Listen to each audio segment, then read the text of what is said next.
And good evening. Hello, everybody. I'm Glenn Crooks. Here's the boys. Ariel, Judas, Roberto, Abramowitz. And who's this guy, Matt Harmon? This is Soccer in the City Live. And I'm Glenn Crooks, radio commentary on the English side for New York City FC, Roberto and Ariel on the Spanish side. And Matt, well, he's on the Red Bull New York side. And why is that important? Well, we've got the U.S. Open Cup match coming up tomorrow, the quarterfinal at Red Bull Arena. Before we get going, and that's the way we'll kick this thing off, we're also going to go back and see about Nick Cushing's debut as the interim manager in the 1-1 draw against Colorado at Yankee Stadium. A little Matt Turner talk. He had his farewell match and didn't play last Sunday. Columbus Crew, they've got a record signing today, a little DP action, young DP action for them. A guy from South America. DC United's going to have the All-Star game, apparently. They got a big press conference and wondering if this is making amends for them not getting the World Cup as a venue. U.S. men's national team, they're going to play Japan and Saudi Arabia in their 2 September matches leading into the World Cup, which has certainly opened themselves up for some discussion. And a little bit look back at New York, Philadelphia. There's some stadium talk and some alternate stadium talk, so we'll bring that up a little bit too. And a former New York City manager is once again looking for work. So that's what we're going to do here in the next hour or so. But first, let's start off with this U.S. Open Cup. And for the third time, New York City will meet the New York Red Bulls in the Cup. The Red Bulls are 2-0, and for the most part at Red Bull Arena have been massively dominant, and that's the site of tomorrow's game. So, Matt Harmon, you get the first words. Welcome to Soccer in the City, and how are you tonight? I'm good, Glenn. Listen, you and I go back a long way, right? I'm a little confused. You said, here are the guys, and then you singled me out a little bit. I feel like I'm a little bit of an outlier. That's number one. And number two, everything that you just listed in there, that's like 3 hours worth of show, not an hour. I mean, how many topics do you guys cover on this show? Well, plus we're giving away tickets, 4 tickets. We'll have some trivia after we kick you off in a few minutes. We're going to do some trivia. And to be fair, with the 4 of us on here, does anything else really matter but what's going to take place Wednesday night at Red Bull Arena? I mean, that's the idea of Soccer in the City tonight, isn't it? Not really, except when this is over, I'm going to put on some good music, probably my man Bob Marley back here, and that'll be pretty good too. Maybe even a glass of red wine. Who knows? But anyway. Well, listen, I'll say this. I'm excited to be here with you guys, and I'm really excited for the game on Wednesday because the way that it has kind of played itself out, you've got right now the top 2 teams in the Eastern Conference in the table. It feels like it's been forever ago that these teams have played against one another because they haven't seen each other yet this season and the kind of earlier start to the year. And I think it sets up to be a really good game. You know, in so many ways, it's what all of us, whether it's media, whether it's the franchises themselves, the fans, have all kind of been clamoring for. You mentioned the 2 Open Cup games that the teams have played in the past, but never this deep, right? I mean, never where you're right now. You can see it right in front of you. That's a championship. That's an Open Cup trophy because you win the next 3 games and you're going to be the last team standing. And it's more than a trophy, Ariel. It's CONCACAF Champions League, which, you know, as with Seattle winning this year, MLS will try to make it back-to-back. Yeah, sure. It's a very important game for both teams. Hey, who's got the dog? Who invited the dog? It's my dog. It's my All dog. right. It's my dog. I hope All right. Stops barking in a second. Yeah, good luck with that. Yeah. It's a very important game for both teams. After NYCFC raised the MLS Cup trophy last year, they want to keep going, and MLS Open Cup is a very good opportunity for them to keep on winning. And of course, for the Red Bulls, it's a very important game. It's against the biggest rival or the most close rival. It's a derby game. It's an important game. Both teams are playing well. Both teams are being noticed around the league. So it's a very good opportunity for both of them to show up and play an exciting game on Wednesday night. Roberto, you haven't spoken yet, so we're going in order here. So you're up. No, well, normally I'm accustomed to going first because Abramowitz normally goes first. I'm being treated like the last part of my name that ends in Z, but fine, I'll deal with it. I'm okay. Hey, listen, I either went first or last. And you know how they lined you up to take pictures in the school by height? Most of the time it went from tallest to shortest. So I had to wait in line. I was always last. So just go ahead. No, well, that's okay. I don't mind being last. This is a cast of all-stars over here that I'm with, so I'm very happy. Look, New York City thought that they should have won Champions League, and with every right, they should have thought so. Obviously, Seattle did very well and beat them, and then they beat Pumas, and they got that. But that was New York's championship. They felt just as strongly as Seattle did that they should have been able to win that, and especially that the way that they played in Red Bull Arena. They deserved more than just tying 1-1. But that's life. They didn't win it. So I would think that they would put some sort of priority on this game because, as Matt said, and we've been talking about, you're 3 games away from hoisting a major championship, a historic championship in this country, and also qualifying again to Champions League and getting another shot at winning that trophy, and then going to whatever version of the Club World Cup that you can be invited to, because of it, because that's all a mess right now as well.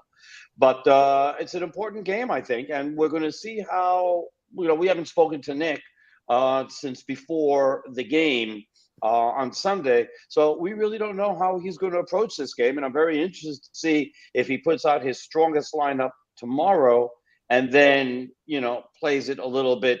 Well, he'll have 4 days, so he can play basically the same lineup against Philadelphia. So, I think that he's going to put his ball tomorrow.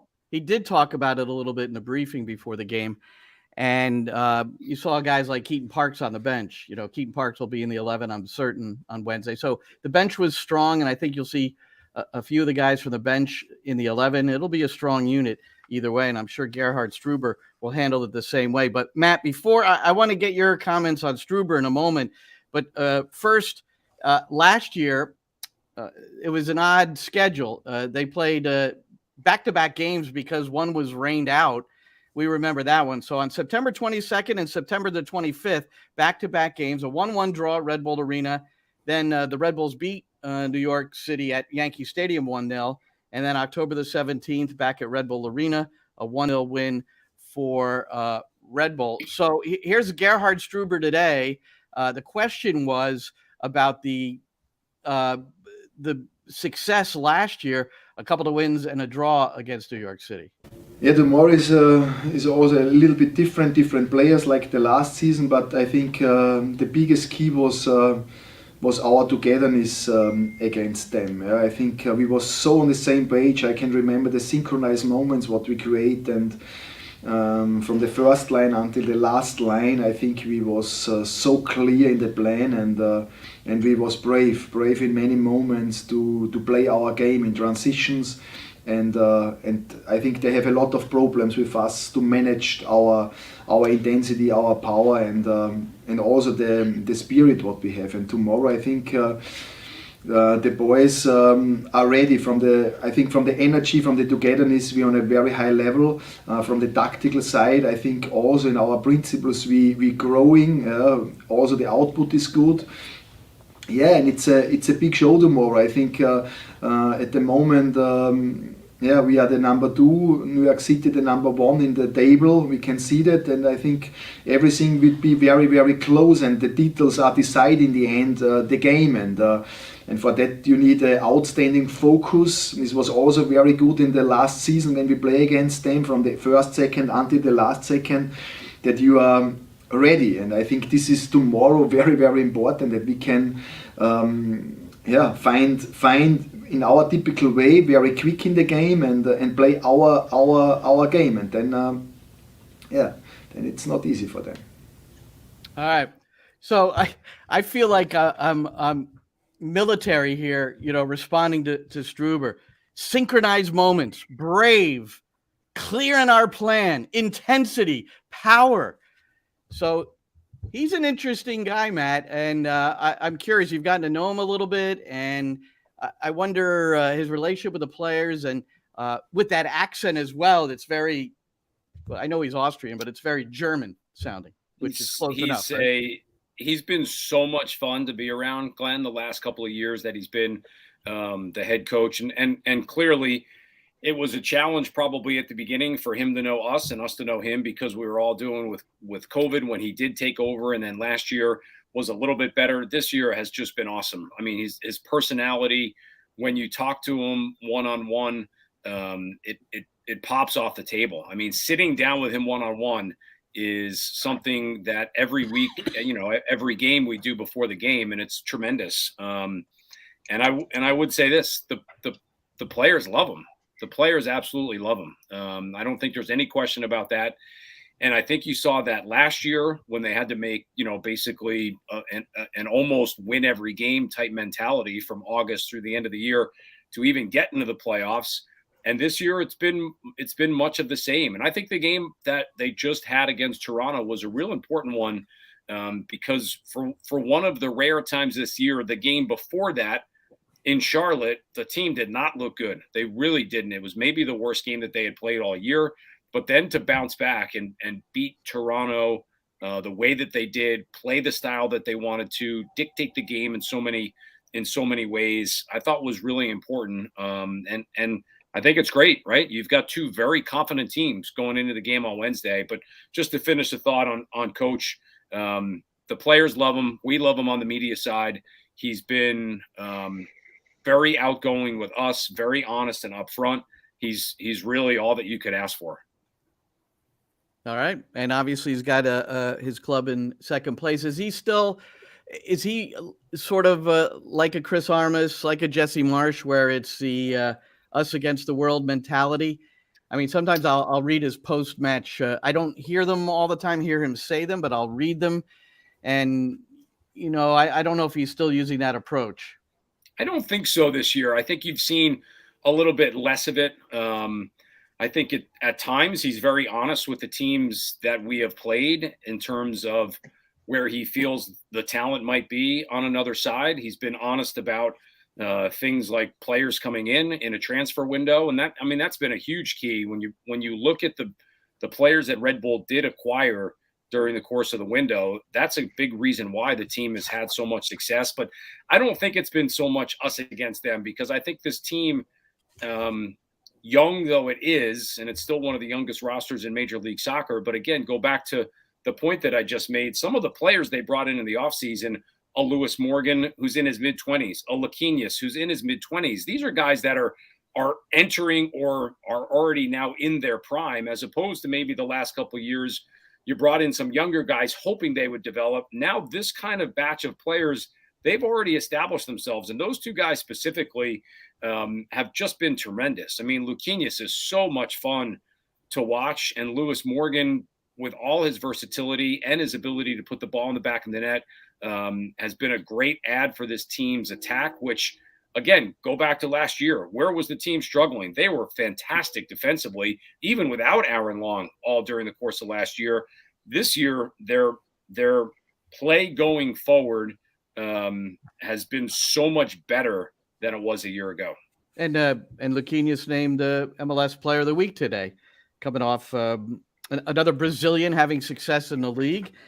And Roberto, the thing that to me about this matchup at Red Bull Arena, the thing that jumps out for all of you guys is 9, 10, 11, 12 games have been played between these two. The Hudson River Derby, 12 matches in all competitions at Red Bull Arena. New York City has one win.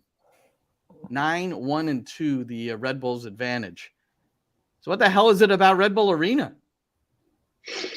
It's not Red Bull Arena, it's a Red Bulls. And that's what it is, especially when they play at home. I was leading into it. Somebody's going to jump on that.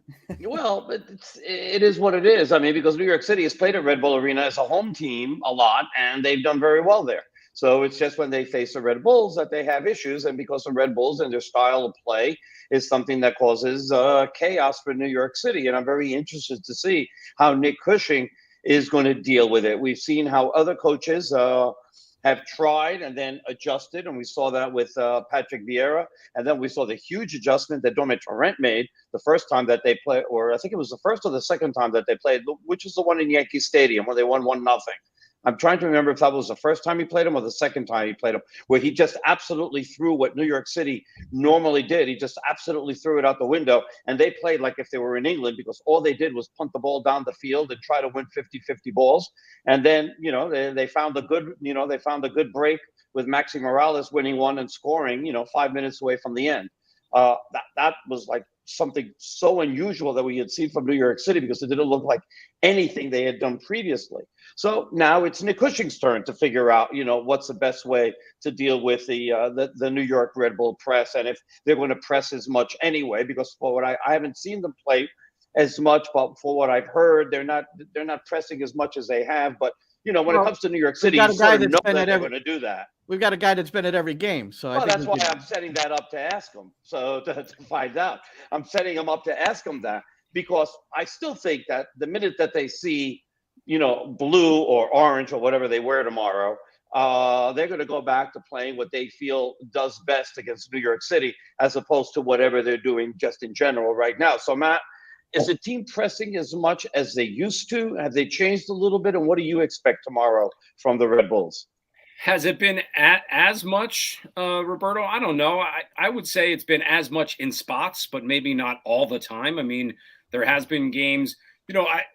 What's the one number that we all pay attention to in this sport? It's, do you have the ball? For Red Bull, that is an absolute meaningless stat. If you look at games where they actually have more of the ball, those are usually games that sometimes they struggle in. I think they've been better this year with the ball, but clearly, they're going to press and they're going to go after teams. They might do it in a little different way with Struber in charge than we've seen over the course of the last couple of coaches prior to that. And I think in a lot of ways, their press might be even more intricate. I have had the opportunity to talk with Coach about it sometimes, watching practice when I've had the opportunity to go, and you can see it, and it's so much more intricate than people might think, where it's just go run at the guy. I mean, that's just not what it is.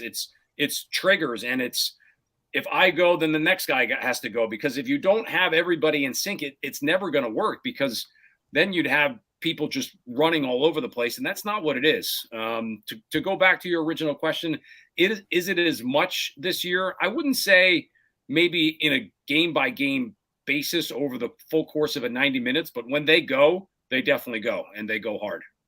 I think that you just made a very interesting point, that when the team is behind, it changes up a little bit. And I think it's normal that would happen, because when the team's ahead or playing even, they don't mind giving up the ball, and it's done on purpose, which is why I never use possession as a stat in my broadcasts anymore, because there are teams that don't want the ball. You're just fantastic. Hold it. You're fantastic, Roberto. Let me finish. Not because I don't want to lose my train of thought. I'm getting old here.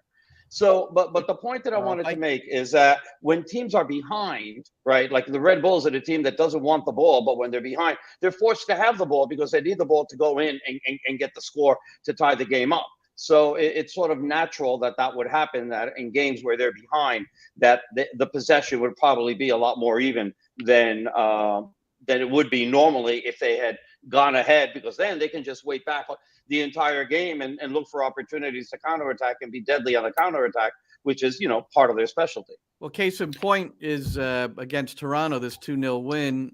It's Red Bull was 41% possession and had the shot advantage 14-8, shots on target 4-3. So, well, there's your proof, Matt, that they're more comfortable. And teams, Philadelphia Union. So two of the top three teams in the Eastern Conference are more comfortable out of possession: the New York Red Bulls and the Philadelphia Union. But I would say this, Crooksy, would be the two guys that I mentioned in Morgan and Laquinius. They have been part of the run of play that when they do have the ball, this team is more comfortable than they've been in the past, because those two guys specifically are better with the ball. They don't shy away from it. They're obviously fully ensconced with the pressing nature that New York has. But if we need the ball, we have guys who can possess it and can do the right thing with it. Roberto? I was going to say that I was just looking up some stats, and in 2 out of the 3 losses, of the last 3 losses, they've either had the ball more or is even. So it goes to the point of it's, when you're behind, you need the ball more because you've got to score.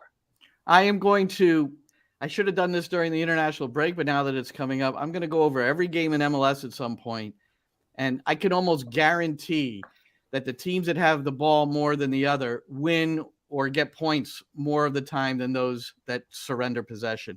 But I don't know that for a fact. I'm going to have to go through the stats, but I'd be shocked if that's not the case. So give me the ball. I'll be comfortable in possession. Let me do something favorable with it and be prepared for the counter. And as far as the press goes, sometimes it's confounding to me. I think it's a self-fulfilling prophecy for teams because normally I would have to say games I've coached where I know the opponent presses, thank you very much. Break the lines with some quick combos, and the next thing you know, they're chasing the game, and you're getting all these chances, and you can pin them in the opposite end. I've never 100% understood the stress of the press. Now, if you got freaking Liverpool and Manchester City pressing you, that's different. But a team in MLS, sorry, I'm not going to get too crazed about it. That's just my personal, whether it's Red Bulls or anybody, whether it's New York City Red Bulls or anybody.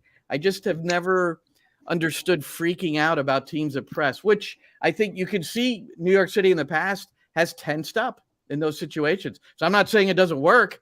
I'm not saying that the teams don't respond that way, but it's really it's because they insist on playing out of the back, and the difference between Manchester City, Liverpool, and New York City is the quality of passing of your defenders and of your midfielders. That's the reason they're in the EPL, and these guys are mostly in it, right? These guys are in MLS. So there's a huge difference of the quality if you're going to be able to pass out of the back. But if they're going to insist on trying to play that way against the press, I think that's a little bit crazy. I think that when you're playing a team such as the Red Bulls, I think that you have to fix what you normally do and try something different, which is, as you said, jump lines. I agree with you that that's a better way of being able to play against the press. But historically, New York City hasn't done that. It's reading the game. A team that presses, you could draw them in, and then you could hit those little dinks over that. It does take a skilled player and players that are spacing themselves properly. And again, a press can be very, very effective. And I think the biggest thing that Matt said, which contributes to its success, are the triggers, because you can't go until it's on. And then if it's on, everybody's got to do their thing. So pressing is a challenge too, because if everybody doesn't get it right, then you're leaving yourself exposed too. So this has always been a great matchup from a tactical standpoint, because you got two teams that think about the game a little differently. And it's great. Anything else you want to add, Matt, about this matchup? No, I'm just that I'm excited, Glenn, because I think it's a lot of fun in this tournament, which, right, to be fair, sometimes struggles for the attention that it maybe deserves. That now at this stage of the tournament, you've got some great games in all of them. I mean, not just our game, but a League One team and a a championship team in here too. And you've got Nashville and Orlando. That should be a real intense game. Who's not rooting for Union Omaha right now? You're pulling for Sacramento to pull the upset. So I think at this point that you've got two lower division teams, at least one in two of the other brackets. You've got a great rivalry game, and you probably have a budding rivalry had Nashville stayed in the East between Nashville and Orlando. So I think in terms of the tournament, I don't think you could have drawn it up any better. And I'm looking forward to seeing you guys tomorrow night. We will be there, and both sides on the radio tomorrow. So I'm sure any Red Bull supporters watching us right now, you're going to go to Matty Harmon and perhaps to Roberto and Ariel on the Spanish side at New York City, or myself and Matty Lawrence. Either way, man, it'll be a good show. And look forward to seeing you, Matt. Thanks so much for hopping on. Appreciate it, man. All right, guys. Anytime. Let's do it again. All right. Peace. All right, Matt Harmon. He's the longtime voice of the New York Red Bulls. Interesting. He sent me something earlier today. remember in this MLS Apple TV contract, which we know is unfortunate on the regional television side for many of our colleagues, many of whom are going to be no longer employed doing these games on TV because of the new contract. But there is a drop-down feature on the app, and one of the things MLS has said is there is the local broadcast, the local radio broadcast in English and Spanish will be able to be heard over the TV broadcast if it's not your local guys. So I think that's nice. What Matt had sent me is that somebody had written that's not particularly great news, that it's not the same as getting the TV local guys, which is absolutely ridiculous. But we hope that MLS picks, if not all of them up, that they pick up as many as they can, right? Because they've got to hire all new announcers. So you hope that all the local guys do get a chance to do games. And, if it's a New York City game that they're playing at Yankee Stadium, then, I hope it's Tolly and Ian and, things like that throughout the rest of the league. Well, that's not exactly. Maybe they won't get the volume. They won't get the exact volume, but they'll have something, and hopefully, that they'll get paid enough where at least financially they're whole. Well, I don't think it's going to go that way. I mean, the word is that there'll be anywhere from 10 to 12, 10 to 14 broadcast teams hired. Many of them, or about half of them, on a more full-time basis. And this is just because everybody's out there digging for information. So this is just something I've heard. I have no idea if it's 100% accurate, but Roberto, what you just said, of course we want Ian and Joe to be taken care of, but whether it's them or other teams, there are people losing their jobs that are not going to be compensated anywhere near what they're compensated now, and that's just those are the facts. It's a shame. It's horrible. Yeah. I went through that with ESPN in 2019. I know how that feels. So I know how that goes. I was sacked from Salmon's TV in my early years of broadcasting because I ran the wrong commercial, and they fired me. Like, gee whiz. I don't even get a warning. I got sacked. All right. So that's awful. U.S. Open. The one thing I wanted to say about what Matt finished off saying, there's only one way that this could have been better as far as the U.S. Open Cup, and that is Sacramento should have been hosting L.A. and Union Omaha should be hosting Sporting Kansas City. It's better in general for soccer in this country for those fan bases to get to see an MLS team. Yeah, that's how the Copa del Rey works in Spain in the first stages, not in the quarterfinals or semifinals, but they do that. The lower division team always hosts the game against the first division or second division teams. Was it the final in like Saudi Arabia this year? Yeah, it was. Yeah, okay. What lower division is that exactly? I forget it. Never mind. Please. Hey, there's also the Canadian Championship, and there's a Canadian Premier League team, York United, playing at Vancouver, and then Toronto's hosting Montreal, and I think both those games are tomorrow. So they're in the semifinals of their Canadian Cup, if you will. And there is a game tonight, right? The LA's hosting Sacramento at 10:30 Eastern. So I'm gonna stay up and watch that. As far as I know, it's a funny coincidence or not. LA Galaxy has always played in this Open Cup all the games as a host team or in California. They didn't travel much in this year with the Open Cup, so it's a funny thing. Yeah. Hey, before we go on, I want to get to this last match by New York City FC and more. Time for a little trivia. We got 4 tickets to the July 3rd match against Atlanta United. For the first person who can answer this, who scored the first New York City FC goal in the Hudson River Derby? So the first person to answer that, either on my Twitter at Glenn Crooks or on here on my YouTube channel or Facebook, First person to correctly respond. And if you previously won, you cannot win the tickets. Yeah, not yet. Corey's pissed. Give it a little time. Give it a little time. But who scored the first New York City FC goal in the Hudson River Derby for 4 tickets to see New York City play host to Atlanta United? That'll be a fun one. That's a pretty good game. Last time they played, that was a great game on at Yankee Stadium. And this question submitted by Roberto Abramowitz. Thank you, Roberto. And obviously with the connection of the Derby match tomorrow at Red Bull Arena. Well done, Roberto, keeping everything in sync. So we'll leave that up for now. Let's see. So we've got the New York City unbeaten in 12 in all competitions, but haven't lost since that 3-1 defeat out at Lumen Field on April the 6th. 9 unbeaten in MLS, 1-1 draw, Colorado.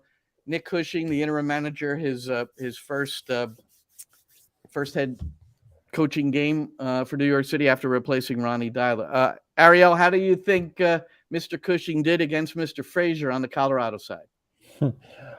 I believe that both teams, every team in MLS in general, are a little bit, or were this weekend a little bit rusty, and you could tell from seeing plays and seeing how the teams moved. I believe that everybody in New York City was a little bit out of shape, except for maybe Maxi Morales, Thales Magno, and maybe Acevedo. The rest of them were a little bit out of tune, out of shape. But that's normal. I understand that. And I think that coaches understand that. So I think it was pretty normal for them, for the teams not to perform at top level. But hopefully they will restart getting to their groove again, either on Open Cup this week or next weekend on MLS regular season play. Yeah.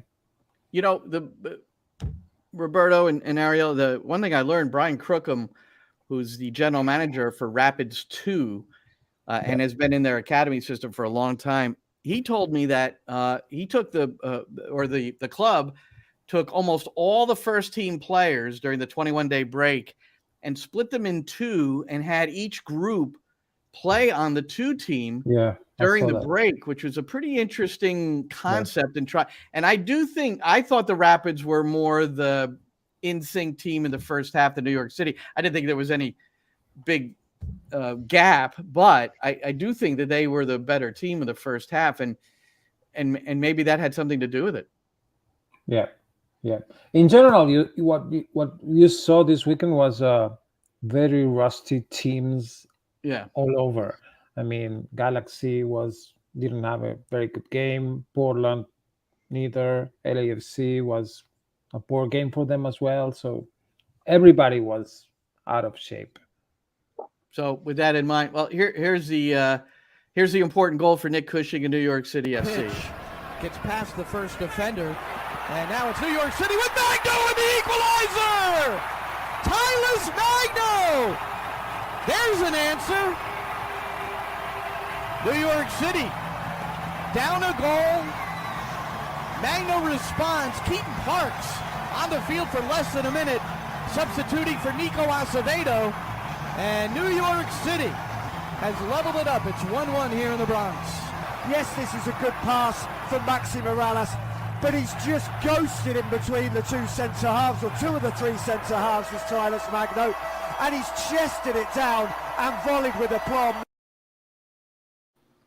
There you have it. What a great goal. And New York City got the point.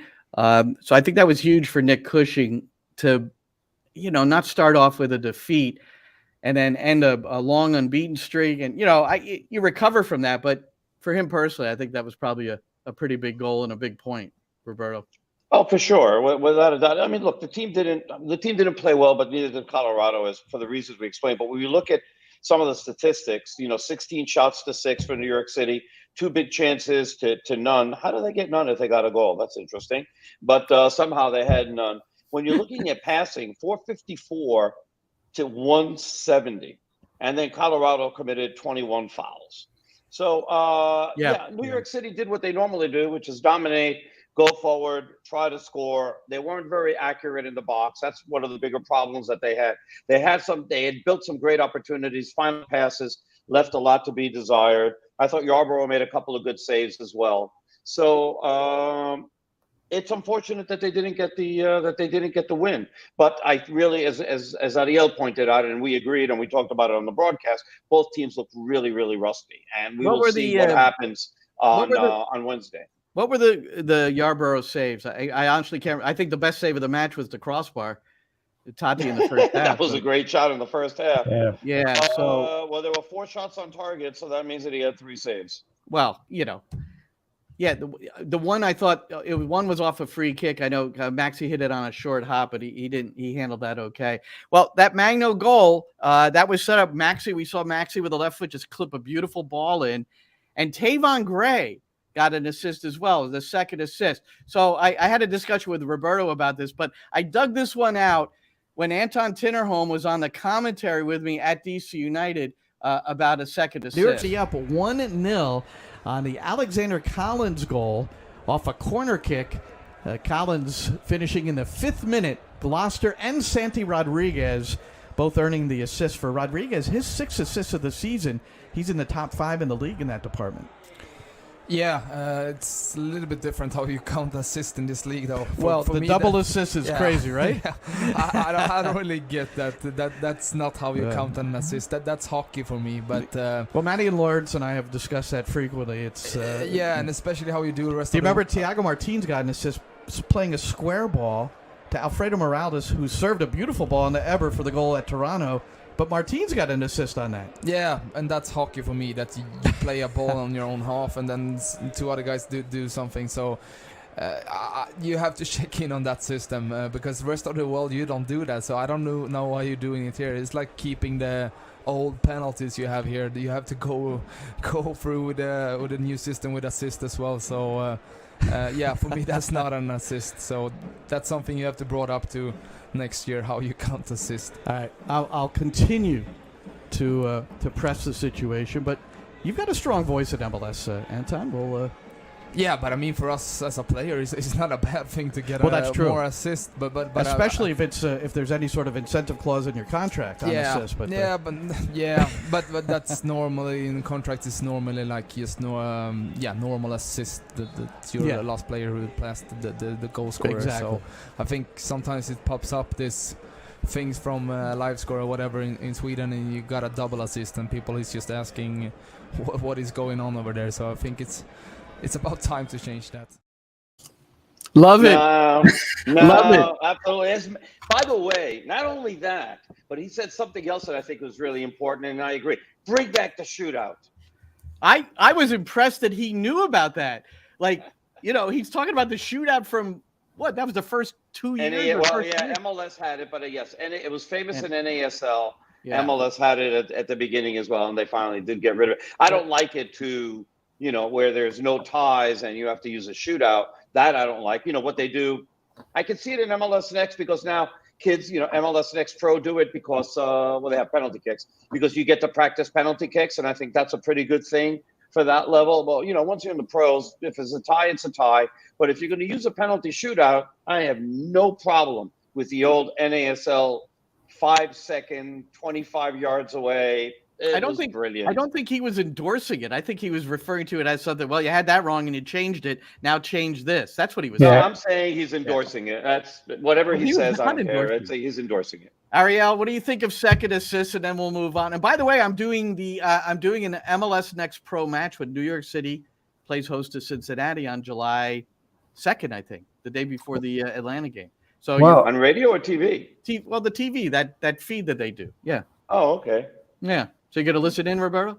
Good luck identifying players. Go right ahead. Hey, I found you could actually zoom in. You can't zoom in. You don't see it on the actual feed, but in the software that we have, you can actually zoom in a little bit or a lot and see players in the corner and stuff. So I just got trained today, so it's pretty cool. Good luck.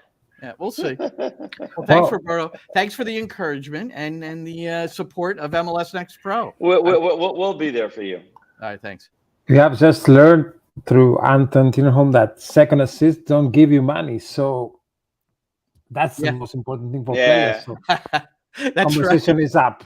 That's right. Conversation is up. That's true. That was in there as well. Don't count that on primary only, no secondary assist as far as that's concerned. Yeah. All right. I'll still support the secondary assist. So the 1-1 draw, and like you said, Nick Cushing with the lineup decisions, trying to balance all this stuff with the Derby match in the U.S. Open Cup tomorrow, then Philadelphia on the weekend in Chester, and also this past weekend on Sunday it was Matt Turner's farewell match for the New England Revolution. He's already in England, and he'll be I think his first training session might be on the 24th of June, and all of a sudden, we're doing the game, and I'm looking for him in the box score, and Turner's not playing, and I start seeing things on social media. How can Turner not play in his farewell game? And so he didn't play. It was his farewell game, but and a lot of people were offended by that, but apparently he wasn't. This is Matt Turner post game. It was on the cards, but at the end of the day, it's about more than me. This team has done well this week, got 2 good results, and Georgie's been playing well. So grow him into the role. You don't need to throw me into a one-off game just to say goodbye. It was the perfect night in every sense of the word anyways, in my opinion. So it's a results business, and 3 points tonight, I think the correct decisions were made all across the board. Yeah, there's definitely a lot of emotion, and I think Bruce credit and Kevin Hitchcock, credit to them, because they're the ones that have sort of managed me through this week with all this build-up, all this tension for this one game. The emotional nature of it all it's a lot. I'm still 27, 28. I'm still learning how to cope with all that. On top of that, my wife's in England, 9 months pregnant. So I got a lot of stuff going on. So maybe I wouldn't have put my best performance out there tonight, and then now I'm kicking myself because I left on a bad note. So again, like I said before, I think the way everything should have gone went. Well, that one part, I think that's where Bruce Arena comes in to advise on this, that he had so much going on. Why leave off a poor performance, which maybe because of where his head was at, it could have happened. So, in retrospect, I think everybody would love to have seen him play, but it probably was the best decision. And like you said, they got 3 points, they won the game, and what's more important than that? No, I agree. I think, at the end of the day, Bruce knows his team better than any of us. I mean, we're sitting, 3.5 hours away from there, and, we haven't attended practice or spoken to Bruce. Bruce is there every day, knows exactly what's going on. So he has his reasons for doing things. And look, he has support of the person who was most affected by it. So, yes, in a romantic sense, you would want him to see him play and have a shutout and go away, on a great note. But he didn't lose. He didn't lose. And he goes to Arsenal with a positive moment. By the way, as a Spurs supporter, when I'm not a pundit, very insulted by Matt Turner, by what he did with the supporters. Just extremely insulted. Did you see what he did? Yeah, I did. And you know what? I meant to have it up here. I wonder if I have it handy. You don't have it? It was great. I know it's actually great. I actually found it very funny. I know I downloaded it and I did not add it to the broadcast, and I apologize for that. But Roberto, describe it. Yeah, just describe it. Yeah, so he's signing autographs as he's going around and basically doing a victory lap around Gillette, and he's signing autographs, and then somebody throws down a Tottenham Hotspur jersey for him to sign, and he recognizes that it's Spurs, and he's like, he puts it back up and he goes, nah, not doing that, and then he just continues. And I thought that was pretty funny, actually. It was funny. I got what he did, and I enjoyed it, even being a Spurs fan. It was cool. I didn't know you were a big Spurs fan, but hold on, Roberto, you ready? No, you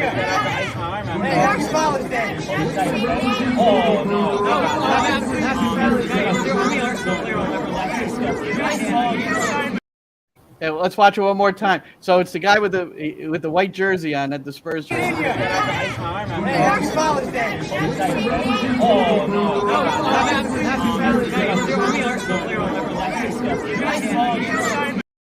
There it was. That's perfect, man. That is classic. Yeah. Good and for Arsenal him. fans and Arsenal fans must be happy about this, and they will receive him or greet him in a great mood.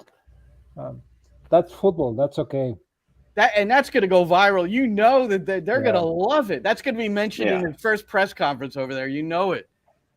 Well, without a doubt, it's a good move by him. It's really funny. So good for Matt Turner. Good guy. And look, you hope that either he's able to play regularly for Arsenal, or if not, that he gets loaned out, because now we got to talk about the U.S. national team and the hierarchy of who's going to be able to play. Is it going to be Stefan? Is it going to be Turner? Is it going to be Horvath, or is it going to be Johnson? And based on what just happened in the last window, Johnson may have hopped over Horvath, because Horvath allows a horrific goal against El Salvador. Meanwhile, Sean Johnson shuts out Uruguay. Yeah. And I don't minimize what happened. I mean, it's direct competition. It's big games, even though one's an exhibition and one's but it's an exhibition against a top 10 team in the world versus a game versus a top 80 team in the world, even though it's in El Salvador and all that. But Horvath didn't do himself any favors in that game. Plus, he didn't get much of a chance to, make up for the blunder, because the U.S. just dominated the rest of the game. So he can't be feeling very well right now. Depending obviously on what Greg Berhalter told him, but you probably want to have somebody who's playing regularly in goal, and I really think that gives Sean Johnson a fighting chance. I think that's proof, though, a little bit that it was, those are the sorts of things from an angle like that. Do you anticipate something else? And I think that was an example of lack of playing time, perhaps. And I don't. It's almost and you have to utilize that in your evaluation of your Greg Berhalter, but it's just like one moment could destroy this guy's chances. It almost seems unfair, but at the same time, what else can you go by? Right, Ariel? Yeah, but I have no interest in this situation. I'm not a fan of the U.S. national team, so I'm a impartial viewer of the whole situation. I don't think Berhalter is going to change. You think he's going with Stefan? You think he's going with Stefan over Turner? Yeah, of course. Wow. Why would he change if he hasn't changed in 4 years? Why would he change right now? I don't see it. It's the same as in the Mexico case. Why would Tata Martino call Chicharito when he hasn't called him in 4 years? Why? Because they're not scoring goals. Yeah, I know, but he won't change. It's an emergency there. He will not change. Jimenez isn't the same player he was before the injury. The only goals that Jimenez has scored for the national team since that injury have all been 3 goals. All of them have been penalties. He went over during the qualifying, and so that's a big that's a big deal.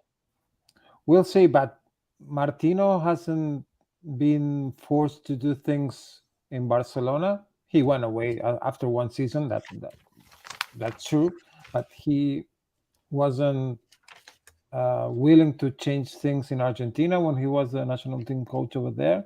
And I think that he's the same guy in Mexico. I don't see him changing right now, but we'll see. Hey, before we leave the New England game, Bruce Arena is the manager of New England, right? Yeah. And Arena tends to be very quotable. The quote of the week, sometimes you'll go to Arena for it. So ahead of this game with Minnesota United playing against Minnesota, this is what Arena said. Adrian Heath and I drank about 6 bottles of wine with Giovanni Savarese a couple of years ago in a preseason tournament, so it'll be great to see Adrian again. Adrian Heath, coach for Minnesota, and not sure what happened post-game, but New England wins the match 2-1, and Gio Savarese out in Portland. You said they were rusty. perhaps they'll get off that And road. you can totally picture the situation and the conversation between those three guys. I mean, you can't. Well, if they, he might be exaggerating, or maybe he's not. Nonetheless, can you imagine who they were hammering and what kind of tactical stuff they were looking at? And my God, I want to be a fly on the wall on that conversation. That's beautiful. All right, Columbus Crew, record transfer today. Juan Camilo Cucho Hernandez. So who knows about this guy? Ariel. What I heard about him, I didn't see play much, but what I hear from him is that he's a very good striker. He's somehow similar to, and I know these are big words, he's very similar or close to the style of play of Joseph Martinez. So that's more or less the type of striker he is. And we'll see. I'm excited to see him play. I'm excited for Columbus to have another very big player. They have already Celarayan, who is a huge star for them, and hopefully this guy is up to the level that Celarayan has, and we'll see. They need a good striker because they are not scoring goals, they are not winning games, so they need that guy. Well, so for Watford, he played 25 games, started 11, had 5 goals, 2 assists last season. Let me see what he did. And before that, he was in La Liga with Getafe, and he scored only 2 goals in 23 games, and he started 18. So he's been all over the place. Been for Watford, Getafe. He was in Watford and he was loaned. He was with Mallorca, where he scored 5 goals in 24 games. With Huesca, he played 70 games and had 20 goals. Started his career in Deportivo Pereira, 23 goals in 57 games. And he played 2 games for the Colombian, rather, he played 1 game for Colombia in 2018, scored 2 goals, didn't get a sniff again. How about that? He played a couple of weeks ago a friendly against Saudi Arabia, I believe. He played 45 minutes. So he's only 23 years old. So I think the jury's out a little bit, but you've got to trust Tim Bezbatchenko and the rest of the Columbus Crew hierarchy for figuring this guy's going to get it done for Columbus and MLS. You mentioned Saudi Arabia. So the U.S. men's national team announced today their 2 friendlies in September to get ready for the World Cup. They'll play a couple of World Cup participants. First Japan on September the 23rd, and then Saudi Arabia. And we knew it was going to be between 4 nations because they talked about going to Asia to play these things. Or the Asian Confederation, and that only left Qatar and who was the South Korea. So it was going to be among those 4, and Saudi Arabia wins the. I'm sure it's logistics and a lot of different things, but pretty disappointing that that's the opponent. I'll leave it at that. Very disappointing. That's it. Yeah, with everything that's gone on politically and. How else to describe it? What's happened between the 2 countries, and it's disappointing that somebody needs to. I know that the US has anybody hold on? But just Roberto, let me chime in. Has anybody addressed it from U.S. Soccer yet? Not that I heard. I haven't seen a note on that because that has to be. I haven't seen anything. And they have to give better responses than these freaking guys who are leaving the PGA to go to this live for billions of dollars, millions and billions of dollars, and just say, I'm doing it for the money. U.S. Soccer, someone needs to just come on. We need it for the competition. This is our best competition on a date that we needed, and this is what we had to do. And just say it. Well, nobody, they don't have a press conference or anything else. So, and there's been no comment from, as far as I've seen. That doesn't mean that they, that's not the reason why they did that. You presume that that's the reason why they did that. It was just unfortunate that, obviously the European teams weren't available because they're all playing Nations League, and the logistics just made it where, the only teams available were from Asia. And that's what happened. It's unfortunate. We really don't want to see them play them, but so be it. Just like, Canada had a lot of pressure to drop the game against Iran, which they were going to play, and then they were replaced by Panama. Then they had the strike, so they played no game. Right. It's almost like the federations are kind of trying to, I don't know. You play one game. Play one game. It's hard not to mix politics with sports. People say, well, they should be separate. It's not separate. It's life, and you can't separate both. And it's as much as you try. You're making a massive statement that you don't agree with what are immoral policies by not playing the game. And by playing the game, you're not saying that we agree with these immoral policies, or that we're condoning these more, which is what all these golfers are saying. It's like, it's the appearance. It's about doing the right thing and the appearance of doing the right thing, and they didn't do either. Yeah. Well, I'd like to just hear someone, address it. It probably should be. It should be Ernie Stewart or Cindy Parlow or It shouldn't necessarily be Greg Berhalter that has to step out and explain it, but it probably will be. So, all right. Well, that's that on the DC United, who you could tell they felt hard done by not being one of the 16 venues for the World Cup when it was announced last week. There's a big press conference. The mayor, everybody's going to be there on Thursday, and they're going to be awarded the All-Star game for next year, Ariel. So is this a makeup? Is this a consolation prize? Consolation prize, it looks like. Consolation. But it's not. It's been decided, as far as I know, a couple of months ago, before the hosting cities were announced for the FIFA World Cup 2026. So it's fair. I mean, they opened the new stadium 3 years ago. They didn't have an All-Star game over there. I believe that COVID had to do something about that situation. So now that everything seems to be back to normal, or more or less back to normal, it's a good idea for them, for MLS to give DC this All-Star game. This year, that game is going to be in Minnesota, Minneapolis, St. Paul, and big things are going on right now over there. And we'll see how that goes on August the 1st. That's the date for the All-Star game against the Liga MX All-Star team. Yeah. So we are preparing for that. Yeah. Did you get your votes in? Not yet. I just got it today. Didn't it just get sent out today? I got mine. I sent it to you already. You can actually post it. I'm not. You can put it up if you want. We'll do that later. We'll do our votes and share them and tell everybody who we like better than the others. And what else we have here? New York City is going to be at Philadelphia. Here, this was an Opta stat, which was pretty cool. I don't know if you guys saw this. This game coming up on Sunday, next regular game.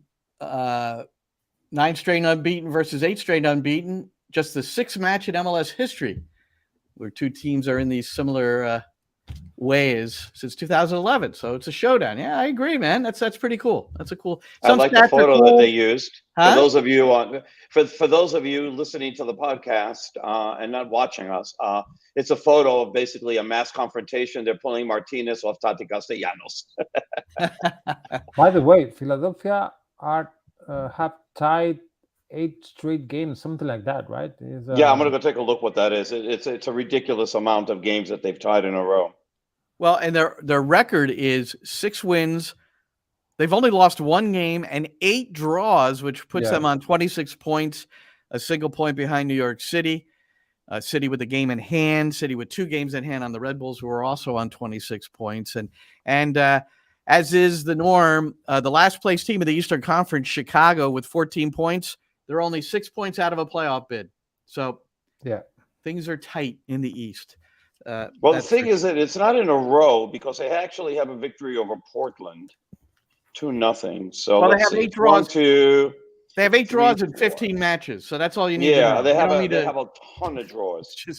It's really crazy. It's not good. So it's not good. In theory, they are looking for a number 10 and a number 9 I don't know if that's going to happen right now in July, but they are aiming to do that in this window. This It's crazy transfer that window. they've without scoring goals. So they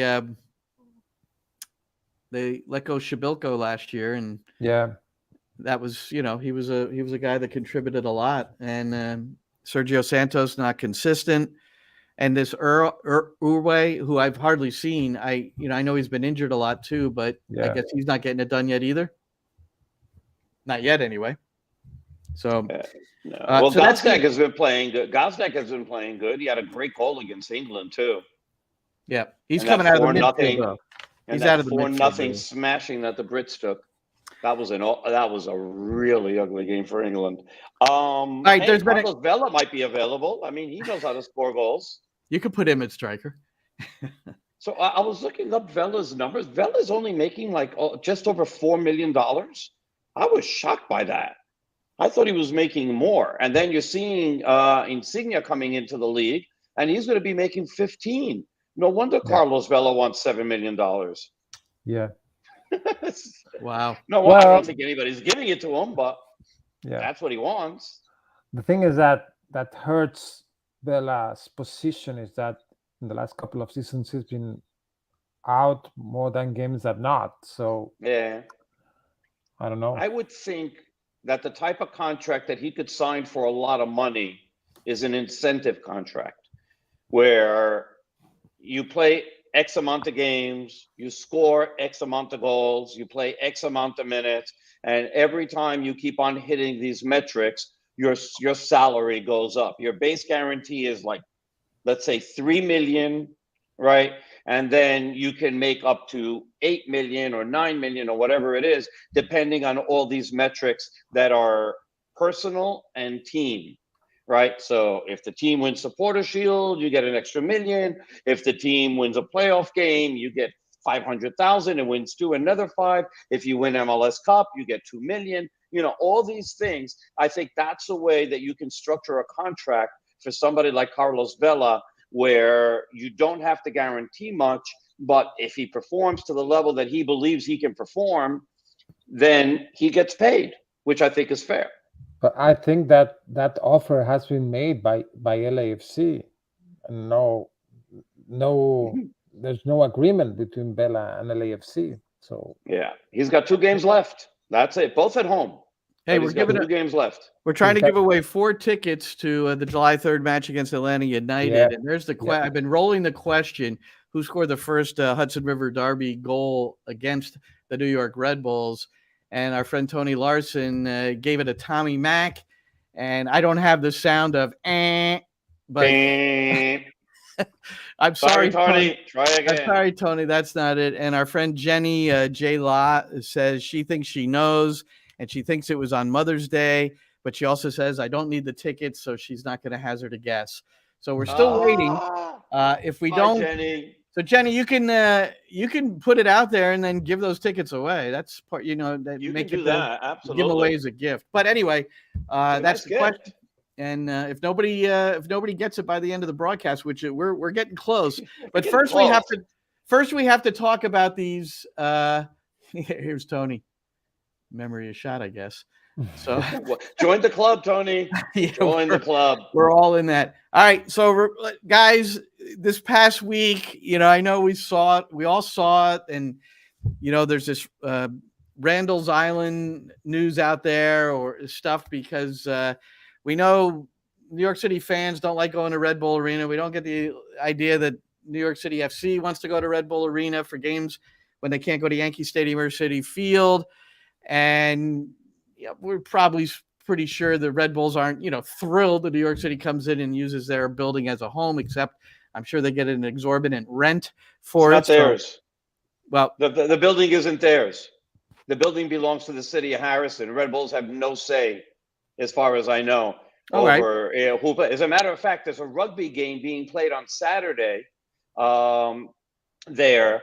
And then they've got 8 days to fix the field before the next Red Bull game. So, yeah, the city of Harrison is the one who has to make the money on this. And they're going to rent it out as much as they can because they've got to make up for a lot of money. And that's been spent on that arena and everything else. So yeah, so that part of it doesn't hold water. The Red Bulls can protest all they want, but that's not going to happen. Well, and that also eliminates one part of the rumored story that the Red Bulls have called the MLS office and said they don't want the New York City there, and that they have the power to do that. So, which sounded a bit childish and unreal anyway. But Randall's Island, I pass it every time I go to Citi Field to do a game. Is it pronounced Icon? Icon Stadium. Icon Stadium. And Eric Stover chimed in today, which was pretty interesting. He used to be the president of the Cosmos, and he talked about that site. And Roberto, you retweeted it with a comment. So he laid out reasons why it's probably not going to be a soccer site. And the thing that really stood out to me is 68 yards wide would be the max, based on the fact there's a track there.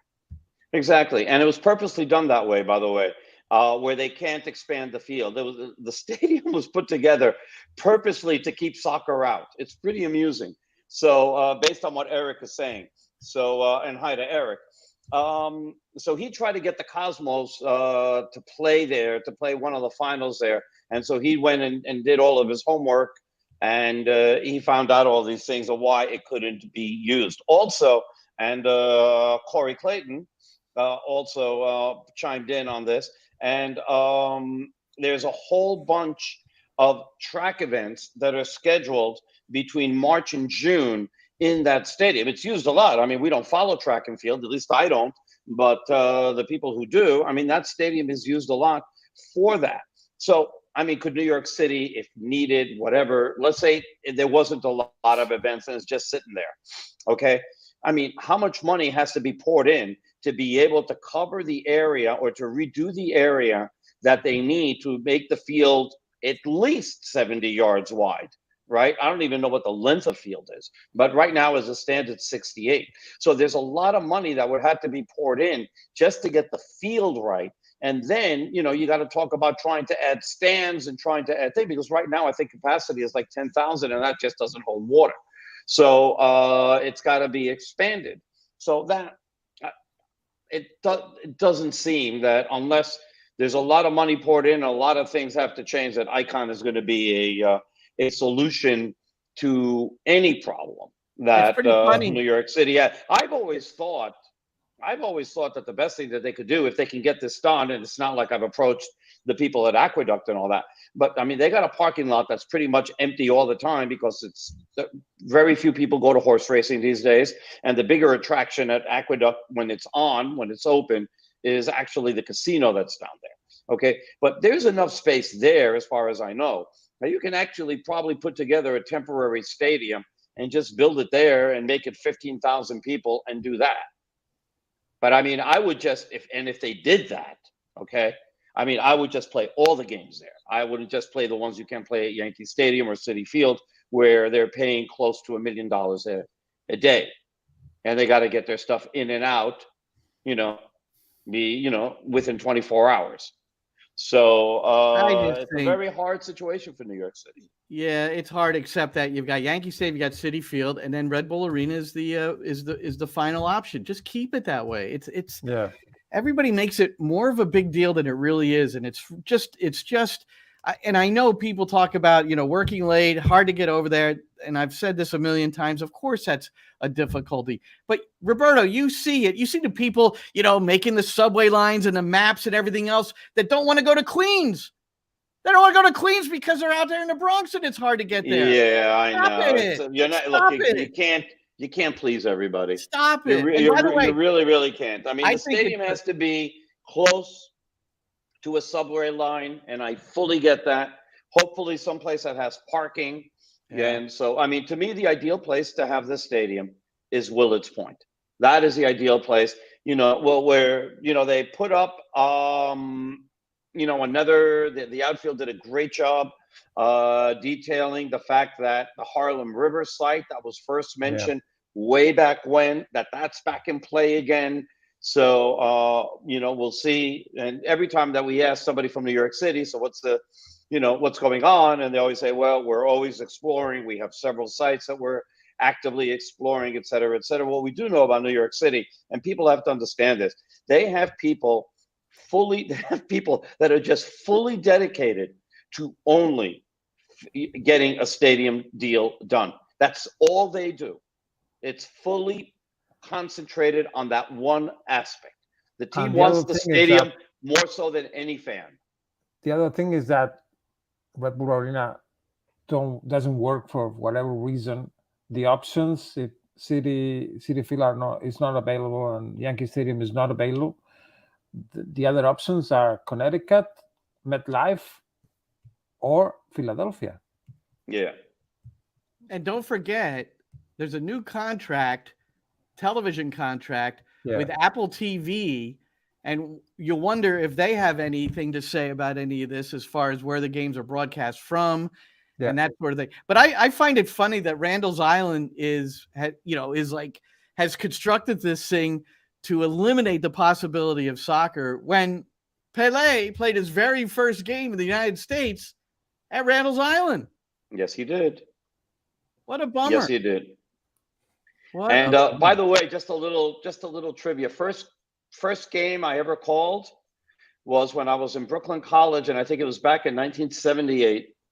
And I called the U.S. national team. They were playing in a tournament, and I'm trying to remember what was the Peruvian team. It was one of the Peruvian teams that was here, but the U.S. national team played, and Alianza Lima. Alianza Lima, I think it was Alianza Lima, and they played and they beat them. And Gary Etherington from the Cosmos scored one of the goals. I do remember that. Bob Rigby was the goalie for the U.S. national team back then. I was going to say, who else was on the U.S. men's national team in 1978? I have no idea. Yeah, so Ricky Davis. I mean, the guys from the Cosmos, Jeff Durgan. There was a lot of guys from there. Jeff Durgan. And the other, and you talked about the outfield, and that's Chris Campbell, who's been following this closely. If anybody wants to go on my podcast called On Frame, it's available on all the Spotify, Apple, and all that other stuff. I went to a meeting with Chris in 2019 in that part of the Bronx where they were talking about Harlem River Yards and that site, and they had a blueprint of where everything was going to be. They had the guy in that designed Stamford Bridge because there were classrooms and different things, and they were looking into that. It's a pretty interesting listen, which also includes a professor friend of mine who thinks stadiums, the promises that stadiums come to communities, that a lot of jobs, this and that, the other thing, rarely comes true. But that's an alternative opinion that I think everybody should be. There's one thing that's very important in all of this, and I applaud New York City for this. Okay, so we just saw that Governor Kathy Hochul just gave the Pegula family, who owns the Buffalo Bills, $850 million to build a new stadium next to wherever Buffalo plays. I forgot their state, Orchard Park. Okay, so they took $850 towards whatever $1.5 billion stadium. That's not going to have a roof, by the way, in freaking Buffalo. Whatever. Okay, so New York City is not asking for money. They're paying for the stadium on their own. Okay, there's going to be obviously some things that are going to have to do with roads and entrances and exits and things like that are going to have to be done, and maybe the city's going to contribute something there, here and there, but like they would with any other project of that magnitude. Okay, but they're not asking for the city to build them a stadium or to build half a stadium or a quarter of a stadium or any part of the stadium. This is money that the team has promised that they're going to do. This is what they've said. So I hold them to that, and it's that's part of the reason also. What's happened in the past, not what New York City's doing, but what's happened in the past, where communities are a little bit leery about approving these things because they wind up getting screwed. All you have to do is read Chester, PA. Right. Well, read what is it? Field of Schemes by Mouse. I forget his last name, his first name, but Mouse. He used to be with Deadspin, does his own stuff now. It's fantastic. And just look what's going on in Cobb County with the Atlanta Braves field, okay? And how the city every year is still on the hook for an extra $15 million after they're on the hook for another $40 million a year for policing because they forgot to add that into the contract. And the plan is like, nah, you didn't sign it, too bad. We're not revisiting that. I mean, it's such a mess, right? When teams overdo it. And New York City isn't trying to do that at all, at all. So, I applaud New York City for that. It's the right way to go about it. They're going to spend their own money for a stadium, the way it should be. And, I just hope it gets done quickly, right? So they don't have all this mess. So, we hope that by 2026 they're playing in their own place. We'll see if it's Willits. We'll see if it's Harlem River, someplace else in Queens, or God knows where. Well, where New York City's playing this Sunday, Chester, PA, against Philadelphia. I think The Athletic, it might have even been Pablo Maurer in the last couple of years, did a piece on that and how improvements to the neighborhood and the surrounding areas were promised within the deal, and that hasn't happened. So it's just, you're right, Roberto. Don't make promises you can't keep. I think that would be the don't say you're going to create 1,000 jobs and then only 25 jobs are available at the conclusion of the construction. So, and we haven't heard any of that from New York City FC. Right, we haven't. There's been no promises made as far as that. The only thing we do know is that they have said, and they're on the record, that they're paying for the stadium. So, So good for them. By the way, do you like my background? It's good. Where'd you get that painting? I know. It's the real thing. The GW Bridge, everybody. Say it's hi. What holds you up from either going or coming to games all the time, except for tomorrow. Yeah, tomorrow's a good day. Harrison, New Jersey, right down the turnpike, baby. You have an easy ride too, though, you guys, so I don't want to hear about it. And hopefully, exactly. Well, we'll see. New York City supporters, are they coming out for this one? I guess a derby match, and where it's not a New York City home game, I would imagine they'll show up, right? They should. I haven't seen what ticket prices are. Has anybody looked it up? Nah. And by the way, we still have the trivia question up. Liam, let's see. Liam went for it, but nope. And his follow-up to that was, who else? Yeah, well, that's true, but it wasn't him. It wasn't him. You would figure. You would figure. Let's see. Try and and then see if anybody else. Well, Anthony Larson says that he knows the answer, but he's got tickets already, so he doesn't want to. All right. He doesn't want to do it.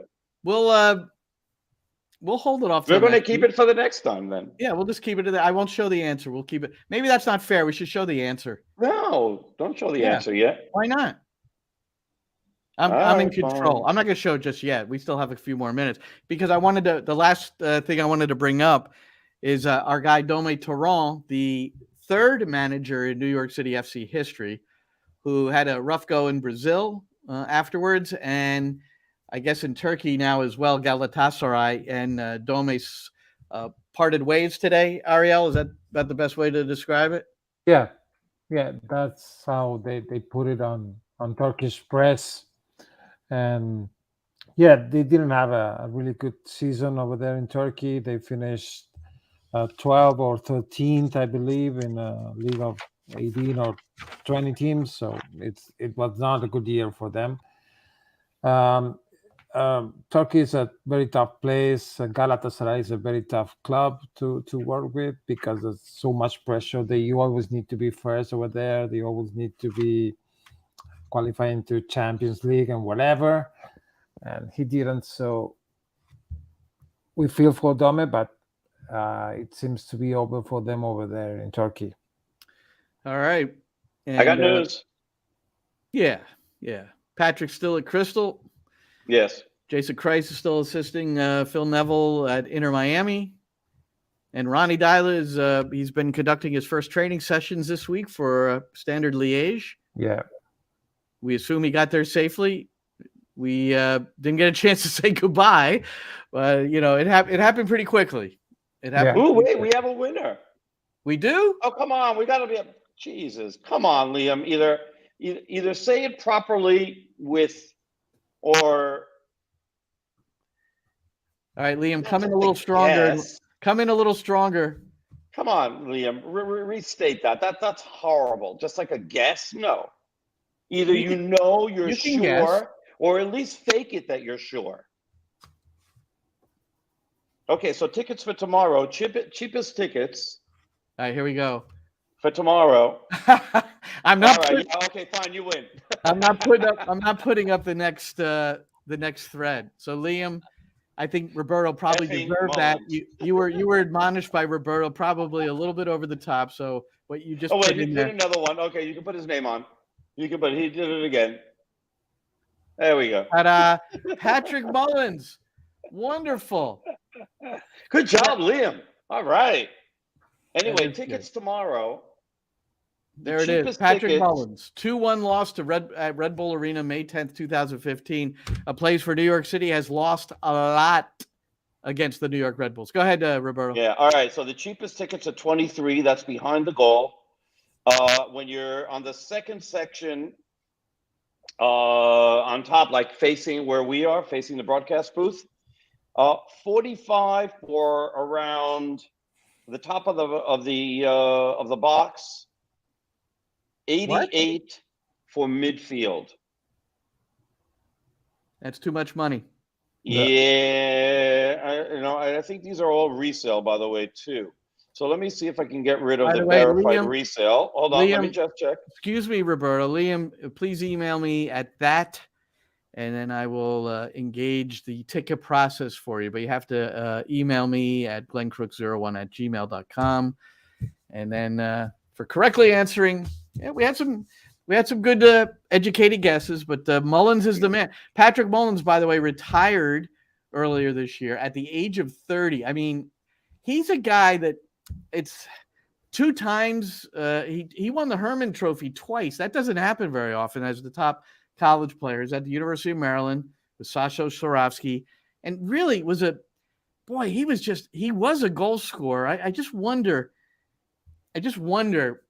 one day we're going to have him on, or I'm going to get him on my show. I want him to, I would really love to know what he thinks happened, because that guy was pure, Ariel. He was, man, you get him in front of the goal. He just had that finishing stroke, Yeah. But I guess you get to another level and sometimes it doesn't work. Yeah. Okay, so on top on the second level, $43 in section 225. There are a few tickets left there for the same place that people are trying to resell for 80. In the corners, it's 32. And then down below where the Red Bull logo is, 75 is the cheapest. Ugh. Oh, there's some 62s in the section next to it. So, all right. So that's basically the price point for tomorrow. Go out and support New York City. We'll be there. We'll be on the radio.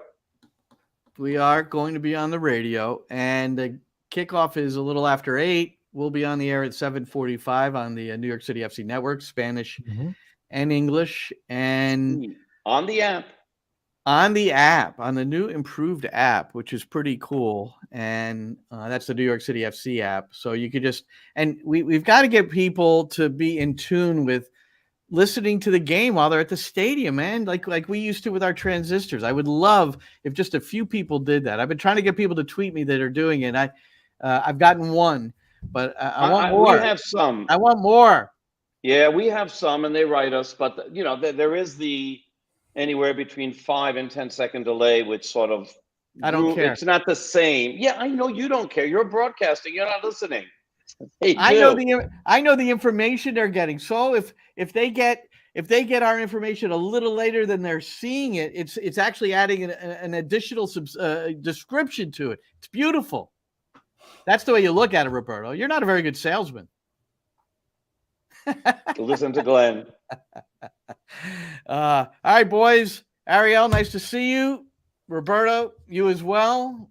And we'll see you tomorrow night at the up on the roof at Red Bull Arena, where we will be describing the action for you. We would be very disappointed, though, if you're not listening to us either in Spanish or English tomorrow, because we don't have our regular TV guys on, and it'll be people that don't know much about the teams other than, whatever they studied. So listen to us, man, and watch the game. And if you have to we're fun. We're fun, but if you have to adjust a little to get it in sync, just do it if you're at home and not. Well, if you're at home, you can absolutely. I mean, at home, we might be actually ahead of if they're watching. Well, they're going to be watching on ESPN for sure. They're going to be ahead. Oh, they're okay. going to have to pause our broadcast for ESPN Plus to catch up to us. Seriously. All right.